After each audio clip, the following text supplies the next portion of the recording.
The Galactic Council chamber glimmered like a cathedral carved from starlight. Representatives from 200 worlds sat in their hovering seats, each casting judgment with the passive cruelty of beings who had never known fire or hunger. At the center of the vast domed hall, beneath a cold beam of spotlight, stood the human delegation. 5 figures from a blue world everyone wanted to forget. A chime resonated across the chamber. The council speaker, a silver-skinned Arthani whose voice resembled wine through broken glass, announced a final verdict. By an overwhelming majority, Earth is expelled from the Galactic Alliance. Silence followed, not the respectful kind, the watchful kind. Most species expected resistance. Some anticipated pleas. Others hoped for outrage they could justify responding to with force. For decades, the Alliance had spoken of humans as a temporary experiment. Troublesome, unpredictable, and impossible to standardize. They tinkered with alien technology, invented 5 new sciences in 6 years, and held dinner parties with former invaders. The Council feared one thing above all. Humans change things. Captain Elena Reyes stepped forward. Her uniform, a simple navy coat, looked out of place among the ornate robes and crystalline exosuits. Yet she carried more authority than any jewel-studded counselor in the room. Her dark eyes inspected the chamber, like she was making one last memory of a place already gone. On behalf of Earth, she said evenly, we acknowledge the Council's decision. No protest, no hesitation, just acceptance. A ripple moved through the assembly. Shock, unease, perhaps disappointment. Elena turned to her people. Dr. Arun Patel, chief engineer, stood behind her with his hands clasped calmly. His expression suggested he was already calculating fuel ratios for a long journey. Beside him, Nova Lee, cultural liaison and part-time cosmic poet, tilted her head as if listening to music only she could hear. And leaning casually against the railing was Jax Mercer, wild card and former smuggler, wearing a grin that implied he'd bet on this outcome weeks ago. Arun whispered, "You know, most civilizations beg to stay." Reyes replied, barely moving her lips, "We aren't most civilizations." The council speaker frowned. "You are dismissed immediately. Your rights to trade, travel, and research within Alliance space are revoked. Border access ends in 72 hours. Be grateful for the time." Jax clapped slowly. The sound echoed far too loudly. 72 hours? That's generous. I only need 40. Nova stifled a laugh, earning her a glare from a feathered diplomat who'd once declared humans a species built entirely from impulse and caffeine. She regarded him cheerfully, as if scavenging for inspiration. A representative of the Gralthor Confederacy rose, long limbs trembling. "Understand this is for galactic safety. You humans disrupt order. You invent too quickly." "Apologies for being enthusiastic," Nova replied, smiling innocently. The Gralthor stiffened. "Your world reverse-engineered our energy lattice in 4 days." 5, actually, said Arun, for it was just a prototype. Arun was soft-spoken, but when he admitted things like that, alien delegates flinched. They had banned human access to certain tech, believing it would slow them down. Instead, humanity simply repurposed the ban list into research directories. Captain Reyes raised a hand. The room quieted. "We will collect our citizens and supplies. Then we will depart council space. You need not worry about us any longer." The speaker tilted his head. "Where will you go?" "That is no longer your concern." Reyes walked toward the exit, without waiting for the session to adjourn. The human delegation followed, leaving a silence behind them that felt heavier than any speech could have.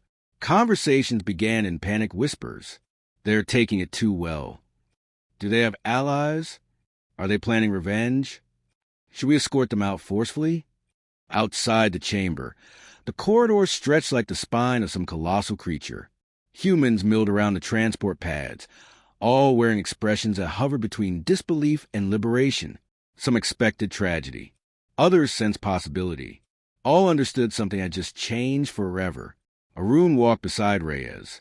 "We have barely enough ships for a full evacuation. Our colony vessels are still incomplete. We'll finish them on the move," she answered. "That's not how people normally build ships. We're not normal people. Jax appeared, flipping a stolen council access card between his fingers. We'll need supplies we no longer legally have. You're saying you'll steal them? Reyes said.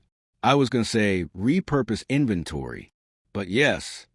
Nova caught up to them, clutching a tablet covered in sketches. I've started designing a new emblem for us, she said brightly. If we're going to be galactic exiles, we should at least be stylish. Reyes raised an eyebrow. An emblem? A flag. A story. A reminder that exile is just the beginning of something else. Arun sighed. You're proposing brand identity for a displaced civilization? Exactly. She beamed. Symbols matter. They outlive us. Moments later, a shuttle descended, one of Earth's diplomatic cruisers. Sleek, underarmed, stubbornly human. As they boarded, an alien journalist approached them with a trembling recorder. Captain Reyes, he pleaded. What message do you send back to the council? Reyes paused at the ramp. For a heartbeat, everyone on the concourse seemed to hold their breath. Tell them this, she said. We can get exiled. We got permission to leave. The shuttle doors closed. Engines rumbled to life, defiant in their simplicity. As the cruiser rose, dozens of human vessels followed in formation. Freighters, colony ships, research craft, all heading toward the edge of the stars like pilgrims walking into history. Inside the command deck, Reyes sat in the captain's chair. Screens lit up with warnings, resource estimates, and projected routes. Every chart ended in the unknown. Navigation ready, said Arun, fingers dancing over controls. Though I should mention, there are no approved star lanes where we're going. Good, Reyes replied. Let's see what waits off the map. Jax leaned back in his seat, hands behind his head. I give it 6 months before the council begs for our help. Nova gazed out the window at the shrinking holographic banners of the council worlds. They spent decades trying to make us follow their story, she said softly. Now we get to write ours. Reyes faced her crew. Humanity's future, uncertain, uncharted, and utterly theirs, now stretched ahead. Set course, she ordered. For where? Arun asked. She smiled. Anywhere that isn't here. The fleet engaged thrusters. Gravity shifted. The stars blurred. Humanity walked out, without looking back. And in the silence that followed, the galaxy began to wonder, what would they build next? The first month beyond council space felt like drifting through the bones of the universe. The stars were quiet here, too quiet, as though light itself hesitated to speak. The human fleet traveled cautiously, their ships stitched together with hope, spare parts, and sheer stubbornness. Captain Elena Reyes spent most of her time in the command center of the Dauntless, studying maps that no longer held answers. The frontier of known space lay far behind them. Ahead stretched a wilderness the Council had deemed too costly to explore, and therefore perfect for a species recently declared inconvenient. Fuel reserves plummeted with alarming speed. Colonist ships began rationing water. Tensions rose quietly, like pressure beneath ice. People complained, but hope grew thinner each day. Reyes called a private council with her core team. Arun Patel arrived first, his hair unkempt and sleeves rolled from endless work. We've pushed the engines as far as physics allows, he said. To keep going, we need a miracle. Or a refinery. Preferably both, Reyes replied. Novely drifted in behind him, holographic sketches trailing from a wrist device, forests, storm clouds, waves crashing, escapes made of light. Morale reports are dropping, she said softly. Even artificial sunsets can't distract from empty fuel tanks. Jax Mercer burst through the door last, carrying 3 unregistered access badges and a grin that practically confessed guilt. Good news, he announced. I may have found us a source of surplus plasma cores. Bad news. Technically, they belong to a scrapper gang with poor conflict resolution skills. Reyes stared at him. Define poor.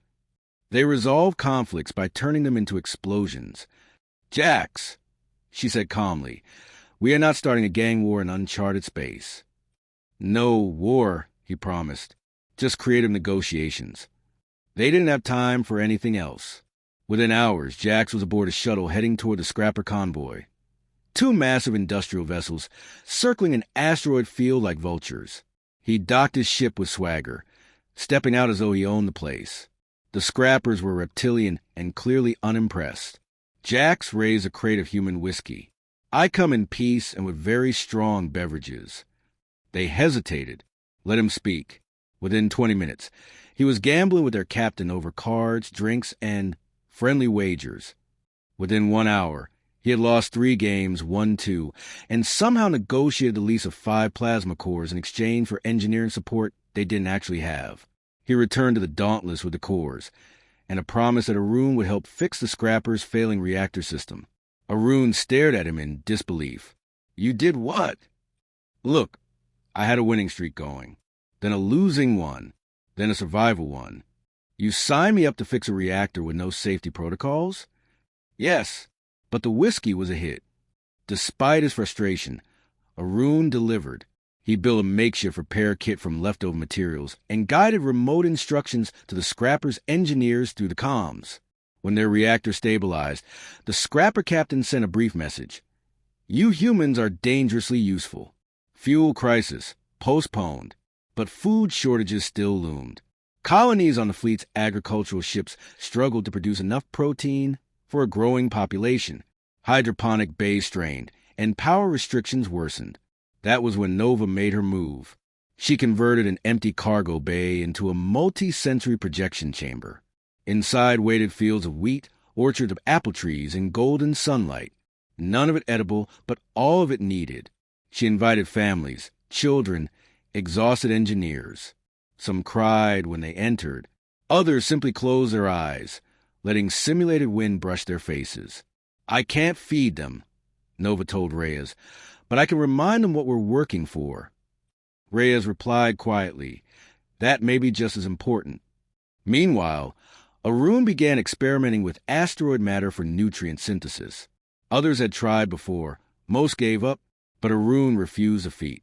With 6 hours of sleep across 3 days and Jax quietly borrowing components from Council Air Designs, he built a prototype atmospheric reactor inside a maintenance bay.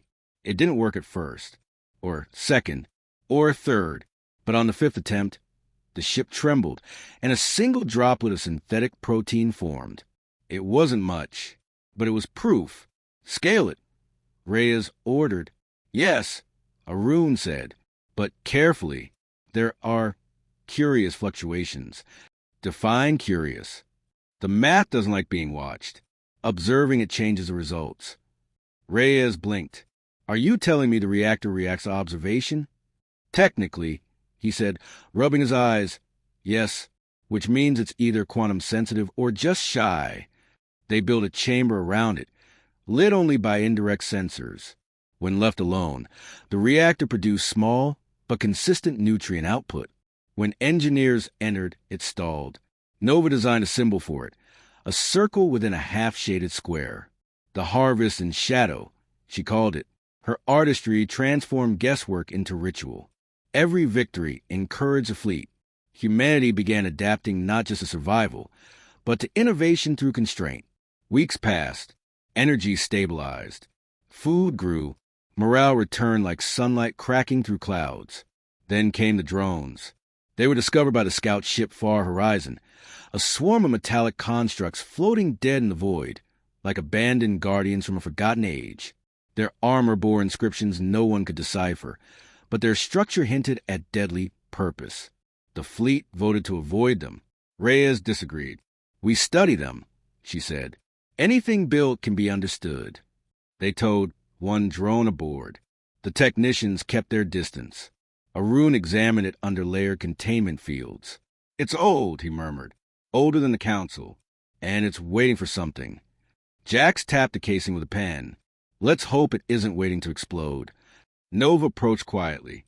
She stared at the engraved symbols, brow furrowed. "These patterns, I think they're musical." Arun looked at her. "As in rhythmic?" "As in intentional," she said. "Machines can speak, not in words, but in shapes, in harmony." They ran the patterns through an audio converter and generated tones from the inscriptions.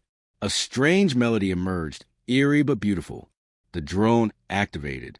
Not violently, just awake. Resonance.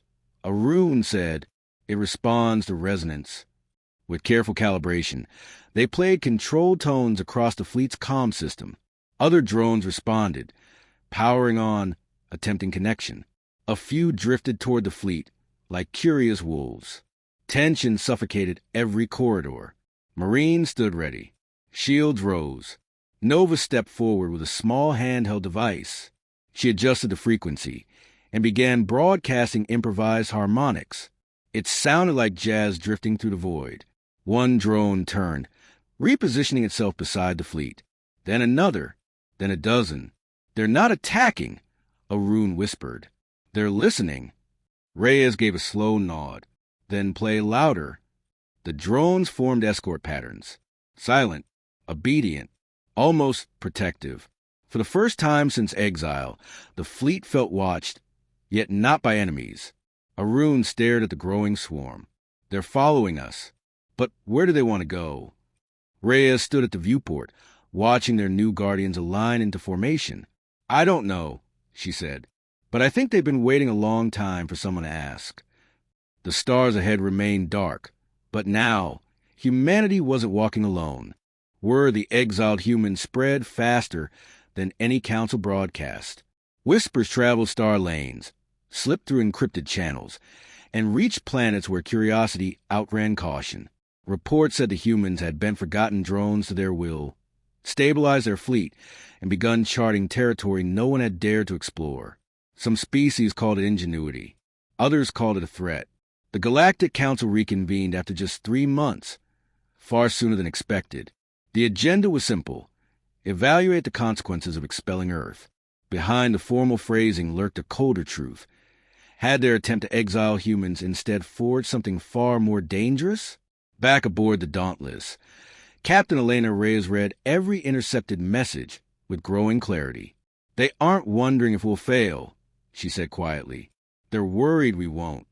Arun Patel adjusted data streams on the console, reanalyzing drone behavior. Since activation, the drones had formed escort patterns, mapping defensive grids around the fleet. Arun believed they were old war machines, built for a conflict now erased by time. "We're using tools meant for an enemy we can't even name," he warned, "and they're beginning to anticipate our needs." Jax Mercer strolled in with 2 cups of steaming scent coffee and a grin that announced trouble. "We just received a communication request. Council diplomat. Claims he's here to observe, not interfere. Personally, I think he's here to panic on behalf of his employers." Reyes sipped her coffee. "Accept the request. But make it clear, we aren't asking for approval." Hours later, the diplomatic vessel docked. The envoy, a thin, nervous yokery named Selvan, arrived with trembling posture and too many apologies. His species practiced courtesy the way others practice martial arts. In the briefing room, Selvan bowed deeply. "Captain Reyes, the Council wishes to understand your recent activities." "Activities?" Reyes asked. "You mean survival?" Selvan fidgeted. "Rumors say your fleet has salvaged autonomous drones of unknown origin, that your people have begun extracting resources outside regulated protocols, and that morale aboard your ships has improved. These details are concerning." "Morale concerns you?" Reyes said dryly. "How terrible." Selvan hesitated before lowering his voice. "There are members of the Council who believe your exile was a misstep. They propose negotiations, possibly reinstatement." Jax leaned forward with predatory charm. "Let me guess, the same people who voted us out now want us back." Selvan nodded once. "Yes, some believe you are becoming too strong. They prefer oversight." Nova entered the room with a datapad covered in sketches. She offered Selvan a smile that seemed simultaneously kind and perilous. "Oversight might be difficult," she said. "We've been learning to write our own rules." Selvan exhaled slowly. "You must understand, the Council fears unpredictability." Arun responded evenly. "We aren't unpredictable. We're adaptive. Every species evolves. We just do it faster." The envoys stayed aboard for days, observing daily life with a mixture of curiosity and anxiety. He witnessed hydroponic harvests, drone patrols, children learning navigation charts and alien languages. Above all, he witnessed something he lacked words for, resilience that felt contagious. On the seventh day, a council warship entered the sector. No warning, no diplomatic protocol. Its presence was not aggressive, but not peaceful. The fleet instantly moved to defensive positions. The drones responded by forming a shield perimeter. Arun watched the drones deploy. "They're acting autonomously," he said. "We didn't issue commands." Reyes contacted the warship. The council captain's voice was cold. "We are here to secure the drones. You have acquired forbidden war technology." "They aren't forbidden," Reyes replied. "No one knows where they came from." "They are not yours," the captain hissed. Reyes glanced at the drones forming an elegant geometric shield around the fleet. "They disagree." Tension sparked across the comms. The council tried a range lock. The drones responded instantly, disassembling the targeting systems through a burst of electromagnetic pulses. The warship's hull lights went dark. No casualties, no visible damage, just silence and humiliation. Reyes allowed a brief transmission. "We do not seek conflict, but we will not be threatened. We walk our own path." The warship retreated without firing a shot. Moments later, Selvon stood on the observation deck, watching the drones glide like sentinels. His voice trembled. "Your species will change the balance of the galaxy." Nova folded her arms, gaze steady. "Maybe the galaxy needs changing." He looked at her for a long moment. "They will try to stop you." Jack stepped forward, cracking his knuckles. "They already did. We didn't stop." The envoy finally understood. The humans weren't angry, they were determined, and determination was far more dangerous. Before departure, Selvon asked a final question. "If reinstated into the council, would you accept?"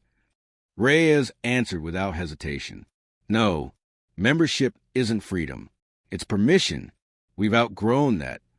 The envoy departed carrying more than reports. He carried the unsettling realization that humanity had become a symbol, and symbols tend to spread. Weeks later, the drones made their first move without human input.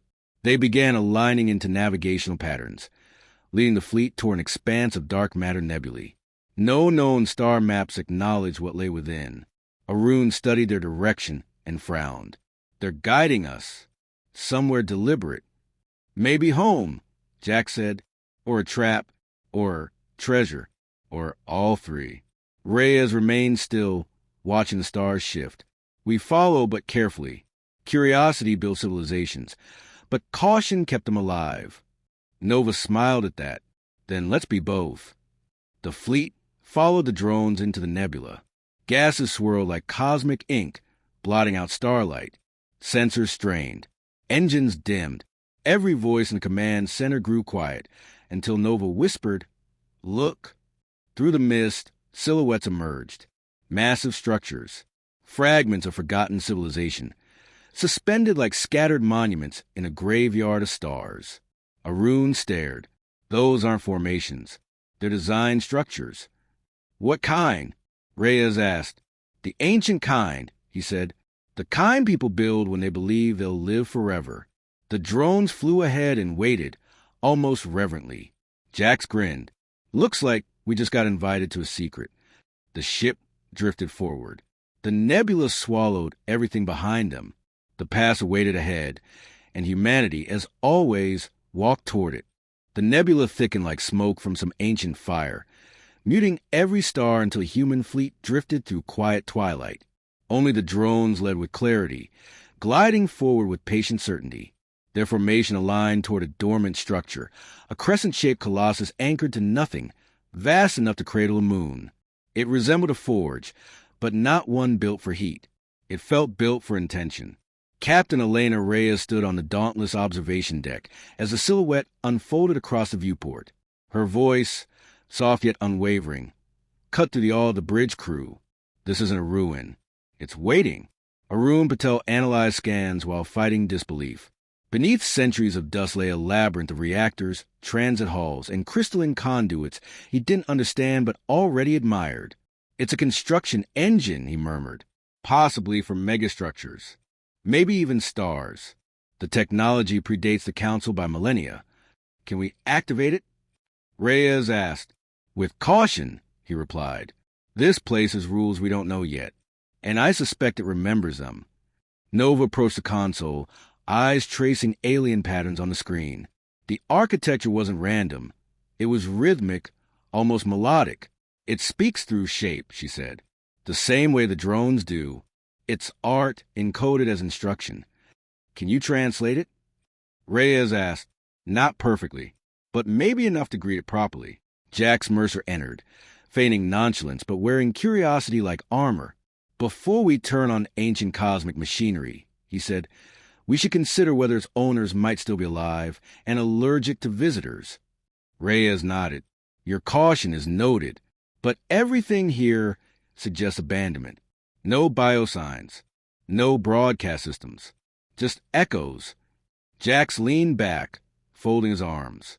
Echoes can still bite. Despite his warning, teams were dispatched. Arun led an engineering crew into the structure. The halls were silent, but not dead. Motion sensors noted faint electromagnetic pulses, as though the station still dreamed. Arun found a central interface composed of glass-like plates and suspended filaments. Strangely, the system reacted to sound rather than touch. He tested tones with a handheld transmitter, watching symbols swirl in response. It behaves like a living equation, he muttered. Over comms, Nova's voice arrived. Try harmonic intervals. The sequences etched on the drones. When he did, the walls lit up with a soft golden glow. Lights awakened across the forge like constellations turning on one by one. Arun felt the air vibrate with a tone that was almost welcoming. Reyes, monitoring from the Dauntless, turned to Nova. This was never built for conquest, was it? Nova shook her head. It wasn't built to destroy. It was built to make. Minutes later, a deeper signal pulsed through the nebula, a council fleet entering the sector. They had tracked the human fleet through the shadows. Now, nearly a dozen starships emerged from the mist like accusing ghosts. The comms blared to life. Human fleet, declared the council admiral, you have trespassed upon ancient sovereign property. You will disengage and surrender drone control immediately. Reyes responded calmly. We discovered lost history. We seek understanding, not ownership. Your intentions are irrelevant, the admiral replied. You become a destabilizing force. This ends now. Jax glanced over tactical feeds. They're charging weapons, slow but serious. Nova stared out the viewport. Why fear us when we've done nothing wrong? Reyes answered quietly, because doing nothing wrong is often what threatens power most. The council ships advanced in formation.